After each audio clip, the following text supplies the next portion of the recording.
Oke, baik. Assalamualaikum warahmatullahi wabarakatuh. Perkenalkan, nama saya Ragil Afdatri Pradana dengan NPM 247822091 dari kelas 3C. Dalam video kali ini kita akan membahas praktikum di minggu ketujuh mengenai data visualization ya. Yang dimana di sini kita akan menjelaskan serangkaian langkah untuk praktikum visualisasi data ya. Yang dimana di sini kita akan menggunakan berbagai bentuk visualisasi eksploratif ya mengenai statistik dan juga interaktif. Yang dimana di sini kita bertujuan untuk memahami pola pelanggan dan faktor penyebab churn-nya. Nah, di sini kita diberikan sebuah ini ya, sebuah dataset yaitu namanya ini ya, telco customer churn, yang dimana dataset ini membahas tentang ini ya, informasi mengenai identitas pelanggan, lalu lama berlangganannya, biaya bulanan, lalu total biaya, jenis layanan yang digunakan serta status churn yang dimana itu berhenti berlangganan atau tidak. Nah, di sini kita akan membahas beberapa tahapan ya. Jadi dari tahap 1 sampai tahap ke 6. Nah, di langkah awal yang saya lakukan di sini adalah mengimpor beberapa library yang dibutuhkan dalam praktikum ini. Nah, di sini ada NumPy ya, yang dimana ini digunakan untuk perhitungan numerik.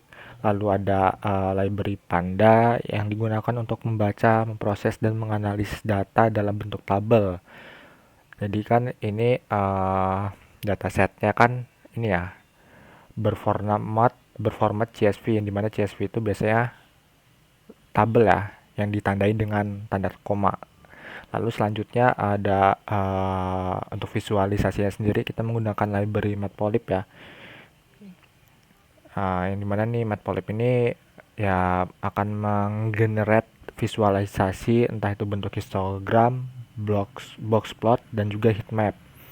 Lalu di sini ada apa ini namanya library Seaborn, yang dimana di sini hanya mempercantik tampilan visualisasinya saja atau visualisasi datanya. Lalu di sini ada Plotly Express dan juga Plotly Graph Object ya.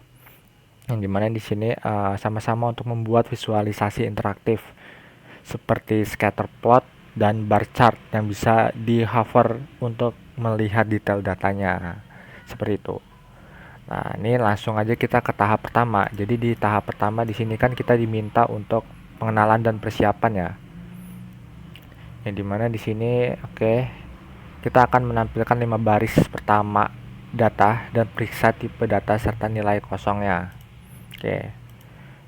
Nah, di sini di tahap pertama ini kita saya memperkenalkan datanya, yang dimana di sini kita bisa melihat ukuran datasetnya. Di sini datasetnya sendiri mempunyai jumlah baris 7043 dan jumlah kolom 21 ya. Nah, di sini juga saya menampilkan 5 baris pertama ya, 5 baris pertama dari datasetnya. Nah, kurang lebih bentuknya seperti ini ya. Jadi kurang lebih seperti ini. Banyak tipe data yang kategorik ya daripada numerik. Nah, selanjutnya di langkah kedua di sini saya melakukan pengecekan duplikat dan juga identifikasi jenis datanya. Nah, di sini untuk dari datasetnya sendiri jumlah baris duplikat yaitu ada 0 ya, berarti nggak ada yang terduplikat sama sekali. Lalu ini dia apa namanya, jenis tipe datanya berdasarkan kolom-kolom yang tersedia di datasetnya. Nah, ini jadi ya ini ada dua tipe data ya, objek dan integer, yang dimana objek itu biasanya disangkutkan dengan kualitatif, sedangkan integer kan numerik ya, berarti kuantitatif seperti itu. Nah, ini setelah kita convert lagi, jadi kuantitatifnya itu ada 3 ya, yang berarti itu bisa aja float. Float ini bilangan bulat. Ya, lalu integer ini bilangan pecahan ya biasanya. atau enggak kebalik ya, saya lupa. Nah, jadi intinya integer dan juga float itu adalah sama-sama bilangan numerik atau kuantitatif. Jadi di sini kuantitatifnya ada 3, lalu jumlah kolom kualitatifnya ada 18.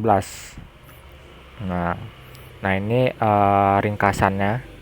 Jadi di kuantitatif itu ada 3 variabel atau 3 fitur ya. Yang pertama senior citizen, tenor, dan monthly charge.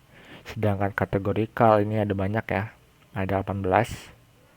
Nah, kurang lebih seperti itu. Lalu selanjutnya di tahap 2 ini saya pecah ya jadi beberapa bagian. Selanjutnya di sini di tahap 2B ya.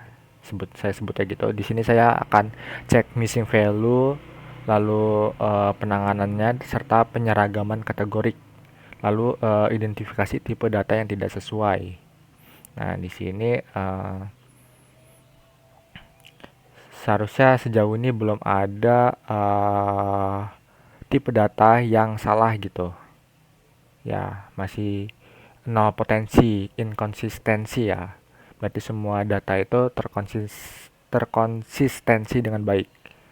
Nah, selanjutnya oke, di sini ya ada deng di kolom customer ID 7043 potensi inkonsistensi. Nah, di sini kalau kita lihat di mana? Di tabel lah. Tadi kan kita lihat di sini di awal bahwa customer ID ini ada bilangan integer dan juga bilangan kategorik ya. Yang dimana di sini bisa saja jenis data tersebut kualitatif dan juga kuantitatif ya. Dia bisa keduanya gitu. Jadi agak membuat ambigu mengenai jenis tipe datanya. Lalu di sini missing value-nya sendiri ada 0 ya dalam dataset. Berarti nggak ada data yang kosong dari setiap variabel lah. Lalu di sini penyeragaman nilai kategorik. Jadi di sini beberapa kolom kategorik atau kualitatif itu diubah menjadi format numerik. Yang dimana ini ya dengan format 1 atau 0 gitu. Nah, jadinya kurang lebih seperti ini. Jadi yang kategorik awalnya kategorik jadi 101010 ya kurang lebih gitulah. Perbandingannya sama aja di yang awal lah. Nih misalnya di gender female male male. Nah, kalau di setelah kita penyeragaman di sini gendernya jadi 0 1 1. Nah, gitu. Nah, selanjutnya di tahap ketiga di langkah 2 ini kita akan mendeteksi outlier lah. Jadi biar benar-benar dataset ini bersih ya, nggak ada outlier setelah kita melakukan visualisasi nantinya. Nah, di sini saya memilih untuk mendeteksi beberapa kolom ya, yang dimana nanti ketiga kolom ini, kolom tenor, monthly charge, dan total charge ini kan nanti kan akan difokuskan untuk ke depannya atau di saat kita visualisasinya nanti. Nah, di sini oke ya, sudah dilakukan penanganan outlier juga dengan apa nih mendeteksi batasannya, limit rata-rata nilainya. Lalu nanti dataset yang telah bersih ya, telah bersih udah dilakukan apa nih penyeragaman ataupun cek konsistensi dan check outlier ini disimpan dalam bentuk CSV juga dengan nama yang berbeda ya. Di sini namanya itu Charm Big ML Clean ya. Yang dimana itu data yang sudah bersih. Nah, ini ya. Selanjutnya kita akan ke tahap 3 yang dimana di sini kita akan visualisasi univariate atau distribusi dan outliernya. Nah, di sini tujuan di tahap 3 sendiri itu kita akan mengetahui karakteristik masing-masing variabel dan mendeteksi adanya outlier. Nah, oke. Nah, di langkah langkah awal di tahap 3 sendiri, di sini kita lihat outputnya. Jadi di sini kita pecah ya, saya pecah jadi beberapa bagian. Nah, di sini yang pertama itu kita akan buat histogram ya, buat histogram untuk variabel numerik yaitu monthly charge, tenor dan juga total charge. Nah, dimana di sini yang saya analisis berdasarkan dataset yang sudah bersih ya, yang dimana seharusnya sudah tidak ada outlier. Nah, yang pertama mengenai histogram di variabel tenor ya. Di variabel tenor sendiri, di sini hasil visualisasinya menunjukkan bahwa variabel tenor ini memiliki distribusi yang tidak beraturan ya. Dia ini ada dua puncak di awal dan juga akhir. Yang dimana kondisi ini mengindikasi bahwa sebagian besar pelanggan itu merupakan pelanggan baru atau pelanggan yang sudah lama berlangganan. Sedangkan pelanggan dengan masa berlangganan menengah jumlahnya relatif sedikit. Nah, selanjutnya di variabel monthly charge. Nah, di sini kita lihat ya bahwasannya visualisasinya terlihat miring ke kanan ya. Agak agak ini ya. Dari atas nih, harusnya dari atas ya line-nya nih. Lalu turun ke kanan atau miring kanan, yang berarti ini sebagian besar pelanggan membayar bulanan dalam kisaran rendah hingga menengah. Lalu yang terakhir mengenai histogramnya si total charge, yang mana di sini visualisasi ini menunjukkan bentuk distribusi sangat miring ke kanan ya, sangat miring ke kanan. Ini kita lihat ya, ada tikungan yang sangat menikuk. Lalu karena pelanggan baru masih memiliki total biaya rendah, sementara pelanggan lama itu memiliki nilai total yang jauh lebih tinggi ya akibat lamanya masa langganan. Secara keseluruhan, ketiga variabel yang sudah kita analisis ini menunjukkan distribusi yang tidak normal. Oke, selanjutnya ini ya, box plot untuk deteksi outliernya. Kita show aja. Nah, di sini kalau kita lihat sudah tidak ada outliernya. Karena apa? Karena tadi di tahap 2 itu kita sudah bersihin di situ gitu. Apa penanganan outliernya. Jadi di tahap 3 di sini saya nggak perlu ini lagi ya. Nggak perlu apa? Mendeteksi outlier lagi. Walaupun di sini ada prosesnya untuk menangani outliernya gitu. Berarti ya nggak apa-apa sih, verifikasi 2 kali lah. Nah, di sini kalau kita lihat ya bahwa di kedua variabel ya. Jadi di sini kita deteksinya hanya menganalisis 2 variabel yaitu monthly charge dan juga box plot ya. Total charge, sorry. Ya, jadi dua saja ya, monthly charge dan juga total charge. Nah, di sini kita lihat sudah tidak ada nilai yang berada di luar batasan ya. Nah, ini kan ada keterangan batasan nilainya, ya kan? Jadi monthly charge-nya itu ada rentan nilai min 45, 82. Nah, ini saya kurang paham ya. Lalu atasnya ini 171. Nah, yang dimana kalau kita deteksi di sini sudah tidak ada nilai yang berada di rentan tersebut atau rentan tersebut ya, di antara 45 sampai 171. Semuanya sudah apa ya, ditangani dengan baik lah. Oke. Selanjutnya apa nih? Selanjutnya nih ya, plot variabel kategori. Di sini kita lihat ya, di sini ada 2 variabel distribusi pelanggan berdasarkan churn, lalu distribusi pelanggan berdasarkan kontrak. Nah, ini kita bisa lihat ya. Nah, di sini visualisasi ini kalau kita lihat memberikan gambaran proporsi pelanggan dalam tiap kategori yang berguna untuk memahami perilaku pelanggan ya. Karena churn itu kan ini ya, kalau kita tahu churn itu adalah hilangnya pelanggan atau pelanggan yang berhenti melakukan langganan lah.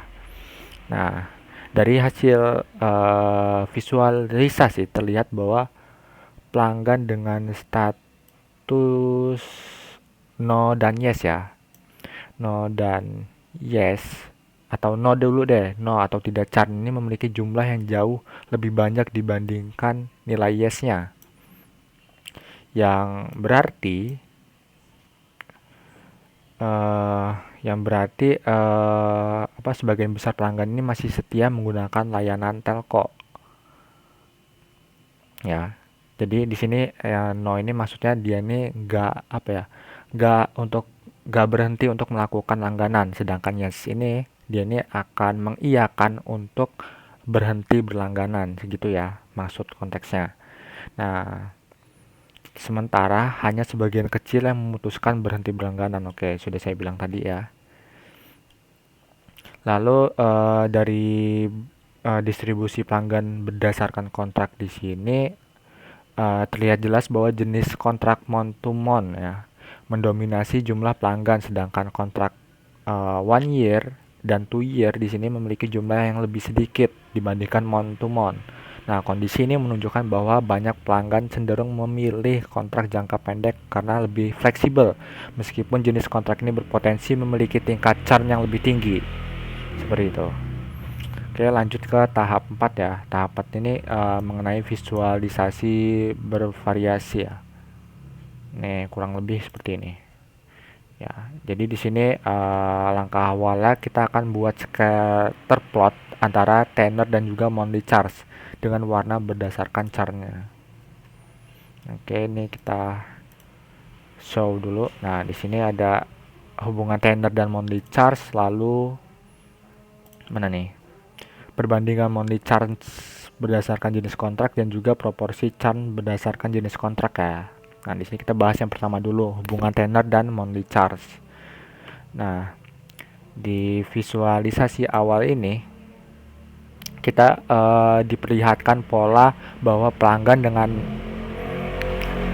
dengan masa berlangganan yang pendek atau tenor dengan status rendah ini cenderung memiliki kemungkinan churn yang lebih tinggi. Hal ini ditunjukkan sebaran titik berwarna orange ya. Nah, yang dimana ini lebih banyak di area awal tenor.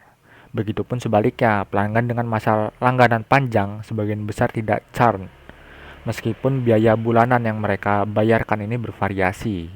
Oke. Lalu yang kedua ini perbandingan monthly charge berdasarkan jenis kontrak.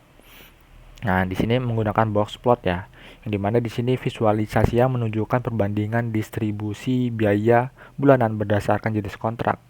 Nah, dari hasilnya terlihat bahwa pelanggan dengan kontrak bulanan memiliki median biaya yang lebih tinggi dan variasi yang lebih besar dibandingkan pelanggan dengan kontrak 1 year atau 2 year. Nah, hal ini mengindikasi bahwa pelanggan dengan kontrak jangka pendek cenderung membayar lebih mahal namun memiliki resiko churn lebih tinggi. Lalu yang terakhir ini visualisasi mengenai proporsi churn berdasarkan jenis kontrak ya dalam bentuk persen. Nah, di sini hasilnya dari visualisasi ini ya menunjukkan bahwa pelanggan dengan kontrak month to month ini memiliki tingkat churn yang jauh lebih tinggi ya dibandingkan pelanggan kontrak tahunan dan 2 tahunan. Nah, tingkat churn-nya ini sangat rendah. Kondisi ini menunjukkan adanya hubungan yang kuat antara jenis kontrak dengan loyalitas pelanggannya. Oke, kurang lebih seperti itu ya. Selanjutnya di tahap 5 ini mengenai tahap 5 ini baru ya visualisasi multivariate. Yang dimana tadi tahap 4 itu kita visualisasi bivariate. Di sini kita visualisasi multivariate, yang dimana di sini kita hubungkan dengan banyak variabel. Nah, di sini